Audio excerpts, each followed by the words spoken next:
Students, आज हम हमारे लेसन नंबर फर्स्ट का क्वेश्चन नंबर 7 करने जा रहे हैं। आगे 7, 8, 9। क्वेश्चन नंबर 7 है, संचार दो धारी अस्त्र है। दो धारी का अर्थ मतलब होता है दोनों तरफ से धार वाला।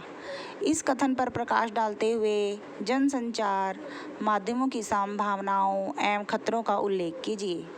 जनसंचार वस्तुतः दो धारी अस्त्र है। ये शब्द प्रोफेसर श्यामाचरण दुबे ने अपने एक भाषण में कहे थे। इस कथन में जनसंचार माध्यमों के लाभ एवं हानियों की ओर संकेत किया गया है। यदि जनसंचार माध्यमों पर समाज या देश के विकास के संदर्भ में दृष्टि डालें तो इस क्षेत्र में उनकी अनेक संभावनाएं छुपी हुई हैं, अर्थात इसमें समाज का विकास संभव है। इनकी सहायता से समाज को परंपरा से दिशा निर्देश देकर नए जीवन मूल्यों, नया विकास या प्रगति के मार्ग खोले जा सकते हैं। इनकी सहायता से समाज को परंपरा से आधुनिकीकरण के लक्ष्यों एवं कार्यक्रमों को स्वीकार करने या अपनाने के लिए प्रेरित किया जा सकता है। सचेत जनमत तैयार करने के में जनसंचार माध्यमों की मुख्य भूमिका से इनकार नहीं किया जा सकता।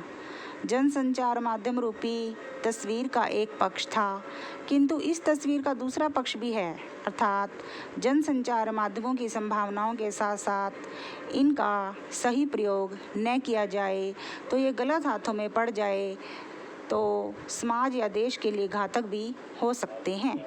कहने का भाव यह है कि जनसंचार माध्यमों का सदुपयोग देश और जनता के हित में हो सकता है, किंतु इनके दुरुपयोग से देश का ध्यान महत्वपूर्ण समस्याओं या प्रगति के पथ से हटाकर काल्पनिक प्रगति या कल्पनाओं के भ्रमजाल की ओर मोड़ा जा सकता है।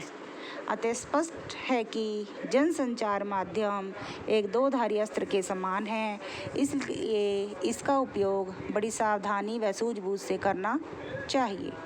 प्रश्न नंबर 8, स्वतंत्रता से पूर्व कुछ महान पत्रकारों एवं समाचार पत्रों के नाम बताते हुए उनकी भूमिका का सार रूप में प्रकाश डालिए। भारतेंदु हरिश्चंद्र, महात्मा गांधी, लोकमान्य तिलक, मदन मोहन मालवीय, गणेश शंकर विद्यार्थी, माखनलाल चतुर्वेदी, प्रेमचंद, महावीर प्रसाद द्विवेदी, बाल मुकुंद गुप्त, शिव पूजन सहाय, राम वृक्ष बेनीपुरी आदि स्वतंत्रता से पहले के प्रमुख पत्रकार हैं।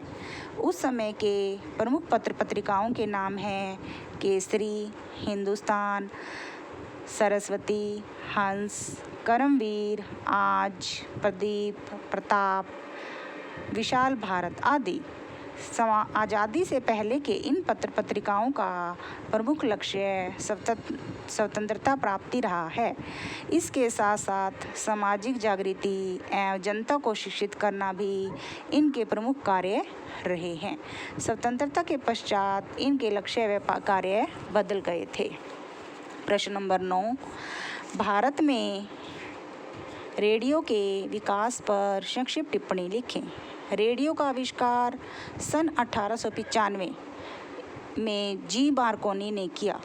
भारतवर्ष में भी रेडियो का आरंभ लगभग इसी समय हुआ। यहाँ सन 1936 में radio station all India radio की स्थापना हुई, किंतु भारतवर्ष में स्वतंत्रता के पश्चात तो रेडियो एक सशक्त जनसंचार माध्यम के रूप में उभर कर सामने आया। रेडियो ने एक धर्मनिरपेक्ष, लोकहितकारी जन माध्यम की भूमिका निभाई तथा देश के निर्माण में भी सहायक सिद्ध हुआ। रेडियो ने सूचना एवं मनोरंजन के साथ साथ जनता को शिक्षित करने व देश की एकता को सुदृढ़ करने के निर्माण में भी सहायक सिद्ध हुई। वर्तमान में आकाशवाणी 24 भाषाओं और 146 बोलियों में कार्यक्रम प्रस्तुत करती है। सन 1993 में FM के आने पर रेडियो की दुनिया में एक नई क्रांति आ गई। देश में सरकारी व गैर सरकारी स्तर पर अनेक चैनल काम कर रहे हैं। देश की जनता को मुख्य धारा से जोड़ने का काम जो रेडियो ने किया है वह कोई नहीं कर सकता। ओके स्टूडेंट्स, तो आज हम इसके ये 3 क्वेश्चन करेंगे। इन क्वेश्चंस को आप समझें और इसके बाद अपनी फेयर नोटबुक पर राइट करें। थैंक्स।